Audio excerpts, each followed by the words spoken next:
नमस्कार। नवरात्रि का तीसरा दिन, देवी चंद्रघंटा।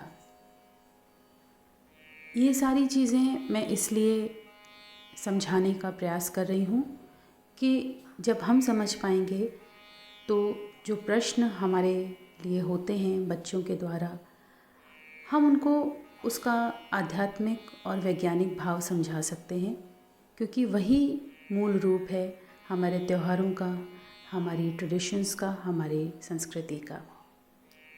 जब हम नवरात्रि के 9 दिनों के दौरान देवी यानी कि देने वाली के कई नामों और गुणों का जाप करते हैं तो हम उन गुणों को अपने भीतर समाहित कर लेते हैं। वे समय की आवश्यकता के अनुसार हमारे बीच प्रकट होते हैं।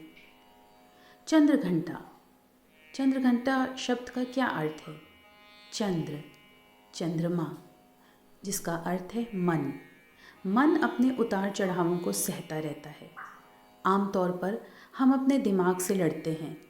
मन में ईर्ष्या, घृणा आदि जैसे नकारात्मक विचार आते हैं और व्यक्ति उनसे छुटकारा पाने के लिए संघर्ष भी करता है, लेकिन ऐसा नहीं होता।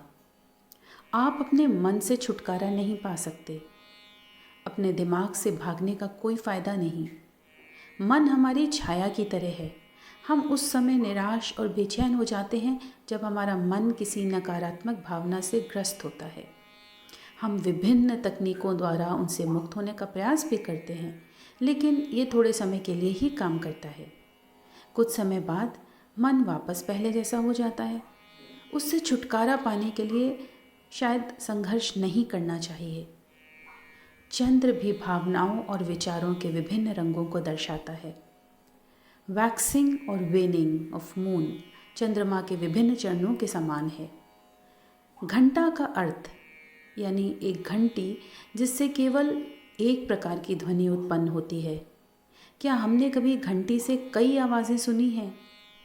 उसी प्रकार जब मन बिखरा और विभिन्न विचारों और भावनाओं में उलझा हुआ हो और यदि हम उसे समेट लें तो हमारे भीतर की दिव्य ऊर्जा का जन्म होता है, जो एक बिंदु बन जाती है और ऊपर की ओर बढ़ती है।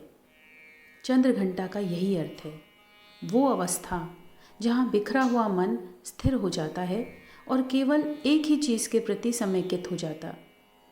मन से भागना नहीं, मन भी परमात्मा की अभिव्यक्ति है। सार यही है कि यहाँ सब कुछ एक साथ लेना है, चाहे सामंजस्यपूर्ण या अप्रिय। एक सामूहिक संपूर्ण के रूप में सभी विचारों, भावनाओं और ध्वनियों का एक नाद के रूप में लाना, जैसे ध्वनि घंटी या एक बड़ा घंटा बनाता है। देवी के चंद्रघंटा नाम के पीछे यही अर्थ है और नवरात्रि के तीसरे दिन को माता के इस रूप का सम्मान करने के लिए मनाया जाता है।